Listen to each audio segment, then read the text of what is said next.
តើអ្វីទៅជាសារចំផ្លងការ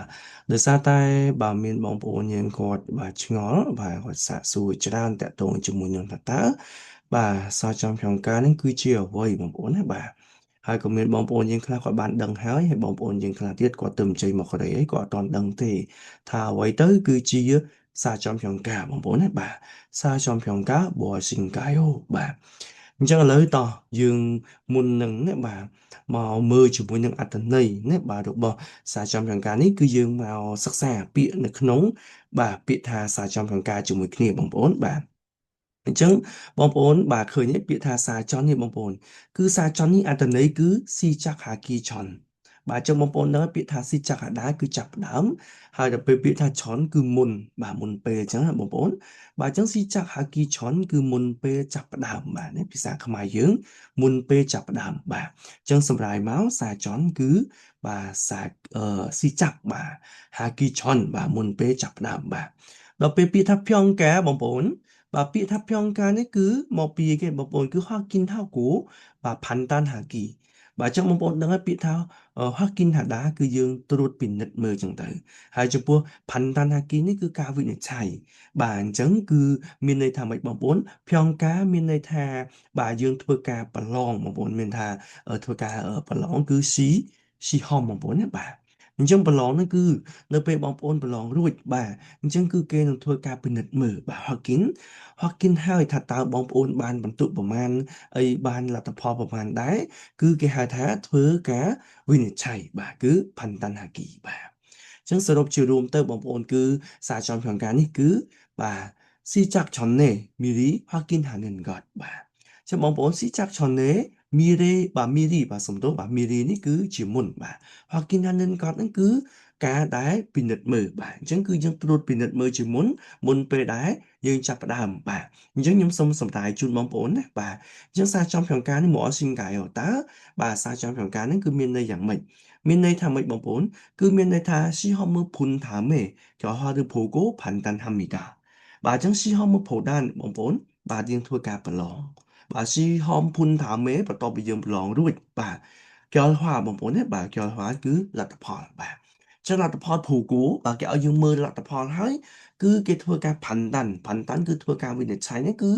ឲ្យបន្ទុកទៅលើបងប្អូនអរគ្នាណាបាទអញ្ចឹងបងប្អូនធ្វើការប្រឡងបាទតេស្តសមត្ថភាពភាសាកូរ៉េរួចហើយចេញលទ្ធផលមកបាទនេះបាទគេធ្វើការវិនិច្ឆ័យថាតើបងប្អូនគួរតែរៀននៅបាទកម្រិតប្រមាណបាទដោយសារតែបងប្អូនបាទសារវិទ្យារំហាត់ប្រូក្រាមយើងមានតាំងពីកម្រិត1មានន័យថា in បាទមានថា il តាន់គេបងប្អូនណាបាទអញ្ចឹងវាមានកម្រិត1កម្រិត2កម្រិត3កម្រិត4រហូតដល់កម្រិត5អញ្ចឹងទៅបាទអញ្ចឹងយើងធ្វើការនេះប្រឡងសារចំក្នុងការនឹងរួចហើយពេលដែលដឹងលទ្ធផលគឺបងប្អូនបានបន្ទុកប៉ុណ្ណាអីប៉ុណ្ណាគឺយើងអាចចូលទៅកម្រិតប្រមាណដែលអាចរៀនបានហ្នឹងណាបាទកម្រិត1ឬក៏កម្រិត2ឬក៏កម្រិត3ឬក៏កម្រិត4ឬក៏កម្រិត5អញ្ចឹងទៅបងប្អូនណាបាទអានេះគឺយើងមកស្គាល់ណាបាទអំពីបាទសារចំ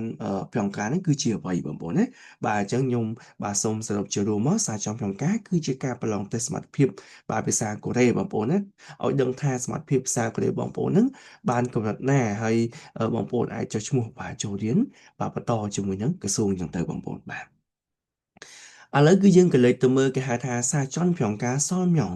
បាទបងប្អូនពាក្យថាបាទសល់ម៉ងនេះគឺពន្យល់បាទអញ្ចឹងពន្យល់តកតងជាមួយនឹងបាទតកតងជាមួយនឹងការបាទប្រឡងបាទតេស្តសមត្ថភាពភាសាកូរ៉េបងប្អូនណាបាទអញ្ចឹងនៅក្នុងនឹងផងដែរបងប្អូនគឺគេចែកចេញជាមុនជេយូកយ៉ងបាទអញ្ចឹងបងប្អូនបាទយូជេបាទមុនជេបាទយូកយ៉ងនេះគឺជាប្រភេទវិញ្ញាសាប្រភេទវិញ្ញាសាគឺចែកចេញជាពីរបងប្អូនគឺមានបាទ Pilki Sihom Pilki Sihom ដែលយើងបកជាភាសាខ្មែរយើងគឺការប្រឡងសរសេរហើយដល់ពេលបាទKusul Sihom បងប្អូនបាទ Kusul Sihom នេះគឺការប្រឡងផ្ទាល់មាត់បងប្អូនមានន័យថាជាសម្ភាសណាបាទអញ្ចឹងឥឡូវយើងក៏លេចទៅមើលបាទ Pilki Sihom ការប្រឡងសរសេរនេះគឺមានគេខ្លះបងប្អូននៅក្នុងនោះបងប្អូនគឺមានចំនួនបាទ Pilki Sihom ហ្នឹងសរុបទាំងអស់គឺមានបាទគេហៅថា48មុនទេមាន48សំណួរហើយចំពោះស៊ឺគីបាទការសរសេរហ្នឹងគឺមានចំនួនបាទ2 2មុនចេបាទមាន2សំណួរបងប្អូនបាទដែលសរុបទាំងអស់គឺមានចំនួនបាទ O10 មុនចេបាទគឺមានចំនួនរហូតដល់50សំណួរហើយនៅក្នុងភាគីស៊ីហមនេះផងដែរបងប្អូនគឺមានទាំងពីរបាទ OFI ការប្រឡងពាក្យបាទហៅថា Thano ស៊ីហមបងប្អូនការប្រឡងពាក្យបាទមុនពបបងប្អូនហ្នឹងវេយ្យាករណ៍បាទមុនពបមុនចេមានចេញតាំងពីបាទសំណួរតកតងជាមួយនឹងវេយ្យាករណ៍អ៊ីលគីបងប្អូនបាទគឺការអានមានចៅពឿនគឺអ៊ីហេបាទគឺការអានអត្ថបទបាទខ្លីៗបាទហើយក៏ដូចជាស៊ឺគីគឺការសរសេរនេះលក្ខណៈគេហៅថាខណ្ឌតាន់មុនចាំងខណ្ឌតាន់មុនចាំងមានន័យថាប្រយោគបែបសាមញ្ញមិនវែងពេកមិនខ្លីពេកមិនល្មមមកបងប្អូនបាទដែលហៅថា pack culture បងប្អូនណាបាទគឺ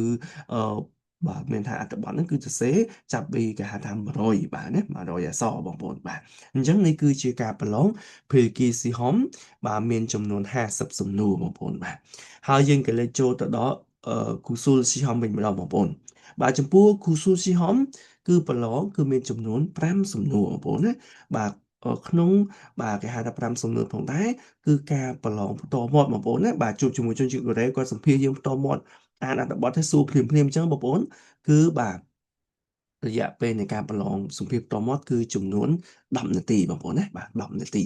បាទអញ្ចឹងការប្រឡងសារចំផ្លូវការនេះក៏មានការប្រឡងសម្ភាសន៍ផ្ទាល់មាត់ដែរបងប្អូនបាទអញ្ចឹងសម្រាប់បងប្អូនដែលចង់ប្រឡងសារចំផ្លូវការទស្សនវិជ្ជាភាសាកូរ៉េបងប្អូនគួរតែបាទសិក្សាភាសាកូរ៉េបានច្រើនឲ្យបានចេះច្រើនតិចចាំយើងទៅប្រឡងយើងអាចនឹងបានលទ្ធផលបាទច្រើនណាស់មិនមែនថាយើងបានបន្ទុកច្រើនបាទឥឡូវយើងក៏លេចចូលទៅដល់បងប្អូនណាបាទយើងទៅមើលគេហៅថាសារចនផ្យងការឆុំស៊ូភុនសុកបាទអញ្ចឹងបងប្អូនបាទសារចនផ្យងការបាទតែសមត្ថភាពភាសាកូរ៉េឆុំស៊ូនេះបន្ទុកបងប្អូនហើយភុនសុកនេះគឺបាទគឺការវិភាគបាទអញ្ចឹងមានថាការវិភាគបន្ទុកប្រឡងមកតែសមត្ថភាពភាសាកូរ៉េបាទអញ្ចឹងបងប្អូនបាទមុននឹងចូលទៅដល់បាទការដែលយើងមើលទៅលើបន្ទុកដែលយើងទទួលបានបាទកម្រិតនៃការសិក្សាខ្ញុំសូមបញ្ជាក់ជូនបងប្អូនតិចចំពោះកន្លែងចំណុចឡើងនេះបាទគឺគេដាក់ថាបាទគូស៊ូលបាទសាំចំមីម៉ាន់បាទសាំចំមីម៉ាន់បាទមានន័យថាបន្ទុកក្រោម3បន្ទុកបាទមិនរាប់បញ្ចូលចំពោះបាទបន្ទុកបាទភេលគីបាទឆុំស៊ូមូខ្វាន់បាទដែលគេថាមូខ្វាន់មានន័យថាមិនរាប់បញ្ចូលជាមួយនឹងបាទបន្ទុកគេហៅថាការសរសេរទេបងប្អូនណាបាទអញ្ចឹងមានន័យថាម៉េចបងប្អូនមានន័យថាបងប្អូនប្រឡងណាបាទប្រឡងអឺ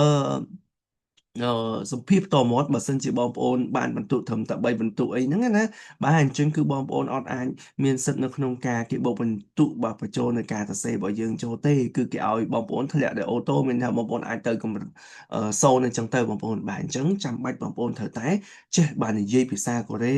បាទណាឲ្យគួរសមដែរដើម្បីពេលបងប្អូនទៅប្រឡងគឺគេសភាផ្ទាល់មាត់យើងអាចសួរ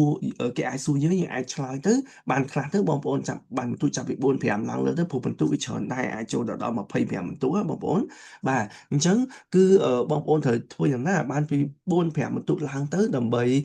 បងប្អូនអាចមានសិទ្ធិនៅក្នុងការគេរាប់បញ្ចូលនៅសំណួរសរសេរនឹងចូលទៅដល់បងប្អូនបើមិនជាបងប្អូនបានត្រឹម3ចុះក្រោមគឺគេអត់រាប់បញ្ចូលទេគឺគេឲ្យយើងធ្លាក់ទៅគេហៅថាកម្រិត0អូតូតែម្ដងបាទអញ្ចឹងនៅបងប្អូនត្រូវចាំមួយចំណុចឡើងហ្នឹងឥឡូវបងប្អូនក៏លេចទៅមើលបាទបន្ទុកណាបាទបន្ទុកនេះគឺបាទបន្ទុកដែលបងប្អូនប្រឡងហ្នឹងគឺបងប្អូនបានចាប់ពីបាទមានន័យថា3បន្ទុករហូតដល់20បន្ទុកបងប្អូននឹងបានចូលរៀនកម្រិត1បាទបើសិនជាបងប្អូនបានបាទ21បន្ទុករហូតដល់40បន្ទុកបងប្អូននឹងបានចូលរៀនកម្រិត2បងប្អូនបានបន្ទុក41បន្ទុកបាទរហូតដល់60បន្ទុកបងប្អូននឹងបានចូលកម្រិត3បាទហើយចំពោះបងប្អូនដែលប្រឡងបានបន្ទុក61បន្ទុករហូតដល់80បន្ទុកបាទក្នុងចន្លោះហ្នឹងណាបងប្អូនពី61ដល់80បងប្អូនបានប្រមាណក្រោយចន្លោះហ្នឹងណាគឺបងប្អូនបានចូលទៅដល់សិក្សាថ្នាក់កម្រិត4ណាសាតាន់គេបងប្អូនណាបាទក៏ប៉ុន្តែបើសិនជាបងប្អូនប្រឡងចាប់ពី81បន្ទុកឡើងទៅមានថាយើងបាន81បន្ទុករហូតដល់100បន្ទុកក្នុងចន្លោះហ្នឹងបងប្អូនអាចសិក្សារហូតដល់អូតាន់គេបងប្អូនណាបាទគឺរហូតដល់កម្រិត5តែម្ដងបាទគឺកម្រិតផុតលេខតែម្ដងបងប្អូនដោយសារតែសារវេទហាត់ប្រូក្រាមគឺយើងមានកម្រិត1កម្រិត2កម្រិត3កម្រិត4និងកម្រិត5ចុងក្រោយគេបងប្អូនបាទអញ្ចឹងបងប្អូនសូមបាទតាមដានក៏ដូចជាបាទស្វែងយល់អំពីបន្ទុកក៏ដូចជាការប្រឡងបានច្បាស់ហើយចាំបងប្អូនទៅប្រឡងទៅដើម្បីកុំឲ្យយើងមានការខកខានណាបង បងប្អូនខកខានយ៉ាងម៉េចនៅពេលបងប្អូនប្រឡងបានបន្ទុកតិចចឹងទៅបងប្អូនទៅរៀនមួយក្រសួងទៅយើងខាតពេលយូរព្រោះការទៅរៀនមួយក្រសួងយើងត្រូវទៅផ្ទាល់ខាតពេលវេលាយូរចឹងណាបងប្អូនប៉ុន្តែបើសិនជាបងប្អូនរៀនឲ្យប៉ាកែសិនណាមិនថាយើងរៀនតាមអនឡាញក៏រៀនតាម YouTube ឬក៏យើងរៀនខ្លួនឯងហ្នឹងបងប្អូនរៀនឲ្យប៉ាកែសិនហើយចាំបងប្អូនទៅប្រឡងបងប្អូននឹងអាចបានបន្ទុកច្រើនបាទពី41រហូតដល់60បងប្អូនបានរហូតដល់ level 3ឬក៏ level 4បងប្អូនអាចទៅសិក្សាជាមួយនឹងក្រសួងទៅយកសញ្ញាបត្រមកទុកប្រើប្រាស់ទុកសម្រាប់ដូរវីសាឬក៏បងប្អូនណាបាទទុកសម្រាប់បាទចូលរៀនបន្តទៀតអញ្ចឹងទៅបងប្អូនបាទអូខេអរគុណច្រើនហើយខ្ញុំមានការបាទនេះបាទជំរាបជូនបងប្អូនតេតទៅជាមួយនឹងសារចំណាំការក៏ដូចជាបន្ទុកក៏ដូចជាបាទវិញ្ញាសានៃការប្រឡងប៉ុណ្ណឹងហើយចាំជួបគ្នាបាទក្រោយណាបាទតាមវីដេអូបន្តទៀតបាទសូមអរគុណច្រើនបងប្អូនហើយបើមានចម្ងល់អីបន្ថែមបងប្អូនអាច comment ខាងក្រោមហ្នឹងនឹងមកខ្ញុំនឹងឆ្លើយណាបាទជូនទៅដល់បងប្អូនបន្តទៀតចឹងបាទអរគុណច្រើនបងប្អូនណាបាទ